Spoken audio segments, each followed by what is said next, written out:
Tahukah kamu bahwa ada seorang ulama yang sukses berdakwah di ibu kota dan konsisten berdakwah hingga ke pedalaman Papua?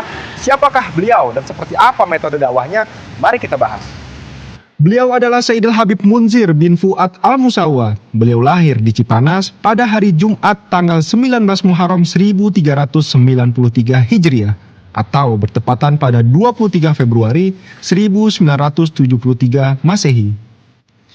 Ayahandanya merupakan seorang jurnalis lulusan New York University dan sekembalinya di tanah air, ia bertugas sebagai wartawan luar negeri di harian Berita Yuda selama 40 tahun. Setelah menamatkan sekolah formal di jenjang SMA, Habib Munzir merasa terpanggil untuk memperdalam ilmu agama.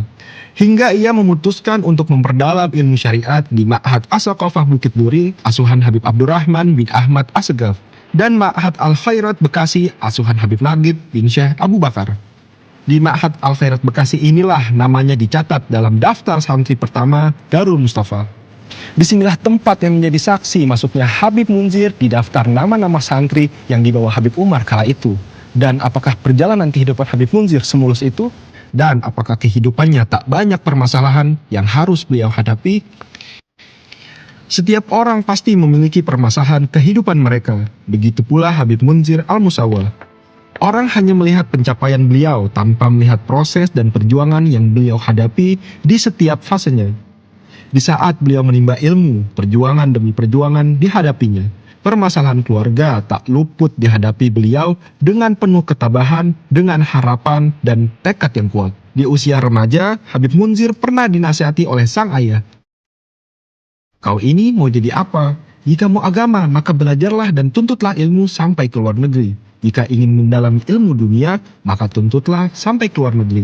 Namun saranku, tuntutlah ilmu agama, aku sudah mendalami keduanya. Dan aku tak menemukan keberuntungan apa-apa dari kebanggaan orang yang sangat menyanjung negeri barat. Walau aku sudah lulusan New York University, tetap aku tidak bisa sukses di dunia kecuali dengan kelicikan. Saling sikut dalam kerasukan jabatan, dan aku menghindari itu. Dari kalimat sang ayah inilah semangat juang menuntut ilmu semakin kuat, sekalipun beliau harus menghadapinya dengan penuh rintangan. Mulai dari lemahnya fisik beliau karena asma yang seringkali membuatnya harus dipulangkan dari pesantren, puncaknya tatkala beliau menimba ilmu di Ma'had Al-Khairat Bekasi. Beliau bertemu dengan Habib Umar bin Hafiz dan namanya masuk ke dalam catatan santri yang akan dibawa ke Tarim Hadramaut, Yaman. Lantas seperti apa perjalanan dan perjuangan Habib Munzir tatkala menimba ilmu di Darul Mustafa? Hambatan-hambatan apa saja yang harus beliau hadapi? Perjalanan terberat namun penuh keindahan beliau lalui hari demi hari selama 4 tahun di Darul Mustafa. Berawal dari pecahnya perang saudara antara Yaman Selatan dan Yaman Utara yang membuat akses komunikasi dan mobilitas terputus. Pasokan makanan berkurang, membuat semakin berat perjuangan beliau. Terlebih kondisi fisik yang lemah karena asma yang seringkali menyerangnya. Suatu hari pernah Habib Munzir dipanggil oleh Habib Umar. Seraya Habib Umar berkata, "Namamu Munzir," yang artinya pemberi peringatan. Habib Munzir mengangguk. Disusul perkataan Habib Umar, "Kau akan beri peringatan kepada jamaahmu kelak." Mendengar hal tersebut, Habib Munzir bertanya-tanya dalam hatinya, "Saya akan punya jamaah. Saya miskin begini bahkan untuk mencuci baju pun tak punya uang untuk beli sabun cuci." Hari demi hari di kota Tarim dilalui oleh Habib Munzir dengan berkhidmat kepada Habib Umar. Mulai dari melayani keperluan para santri dalam menuntut ilmu yang notabene merupakan teman-temannya, intensitas belajarnya berkurang dan memutuskan untuk berkhidmah kepada sang guru. Hingga di tahun kedua beliau mendapatkan telepon dari keluarganya yang mengabarkan sang ayah telah wafat. Hal ini merupakan pukulan terberat Habib Munzir di kala itu. Akan tetapi karena niat dan tekad yang kuat, beliau berhasil menyelesaikan pendidikan selama 4 tahun di negeri para wali. Seperti apa perjuangan Habib Munzir pasca kepulangannya di Indonesia? Apakah beliau tetap berjuang atau memilih hidup dalam kenikmatan dunia? Kepulangan Duf'atul Ula atau santri angkatan pertama Darul Mustafa terjadi pada tahun 1998. Habib Umar mengantarkan kepulangan para santrinya tersebut. Sepulangnya dari Hadramaut, inilah fase perjuangan sebenarnya yang harus dilalui oleh Habib Munzir Al-Musawa.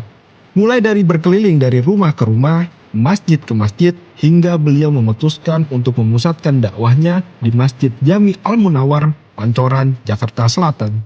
Dari sinilah lahir sebuah wadah perkumpulan yang kebanyakan diisi oleh para pemuda yang memilih untuk menghindari gemerlapnya ibu kota dengan mengarungi sifat dan budi pekerti sang nabi.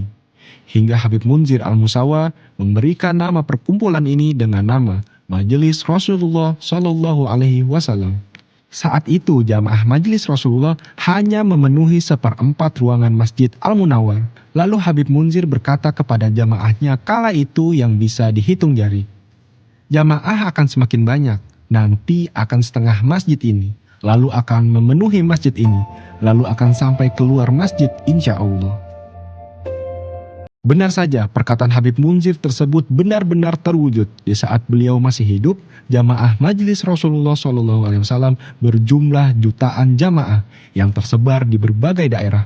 Bahkan jamaah di luar Jabodetabek terhimpun dalam sebuah majelis cabang di setiap wilayahnya, mulai dari Jawa Barat, Jawa Tengah, Jawa Timur, Kalimantan, hingga Sulawesi dan Sumatera. Habib Munzir acap kali mengisi kajian ceramah di televisi swasta di negeri ini. Hingga di tengah popularitasnya, Habib Munzir memutuskan untuk berdakwah di pedalaman Papua.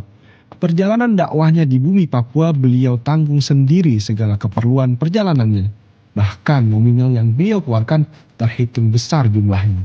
Tercatat beberapa kali beliau melakukan perjalanan ke bumi Papua bersama sahabat beliau Kiai Haji Ahmad Baihaqi, hingga beliau membawa para anak-anak Papua untuk dididik di ibu kota sebagai pejuang dakwah di kemudian hari. Dakwah di pedalaman Papua sangatlah berat bagi Habib Munzir. Di samping itu, penyakit dan fisik yang lemah tak menyurutkan tekadnya untuk tetap menyebarkan ajaran suci sang Nabi. Hingga sekarang sudah ratusan santri Papua yang terkader kuat di pondok pesantren Darul Rasul yang diasuh oleh sahabat Habib Munzir, yaitu Kiai Haji Ahmad Baihaqi. Perjalanan berat dan rintangan yang menghadang dihadapi oleh Habib Munzir. Lantas apa sebenarnya tujuan beliau? Tak banyak dai yang bisa sukses di dua medan dakwah sekaligus, akan tetapi itu tidak untuk Habib Munzir Al-Musawa. Di tengah popularitasnya di ibu kota dan kota-kota besar lainnya di Indonesia, tak membuatnya lelah untuk berdakwah di pedalaman. Hal ini dilakukan semata-mata untuk dakwah. Dalam sebuah tulisannya, Habib Munzir mencurahkan isi hatinya dalam berdakwah di laman website Majelis Rasulullah.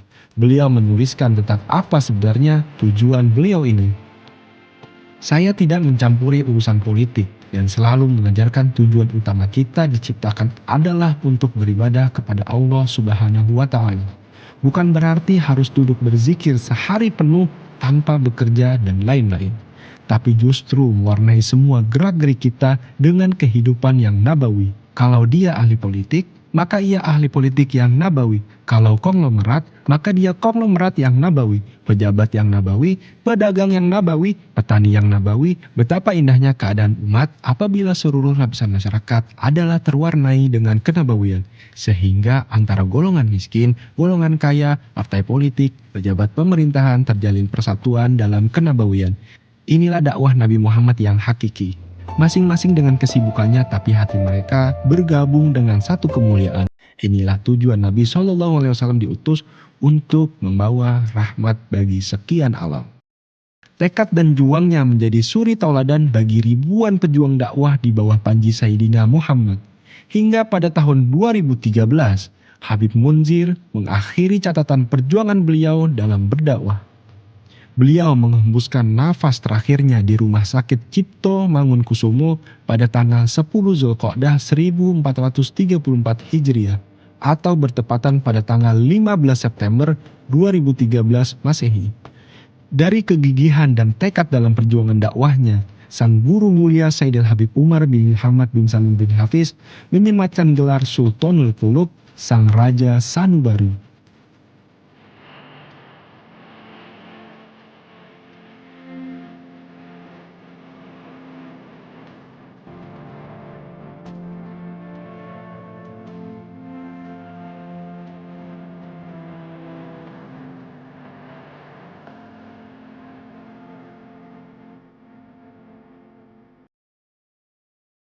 Masih ada yang ingin kamu ketahui, komen di bawah, dan jika merasa video ini bermanfaat, yuk di-share.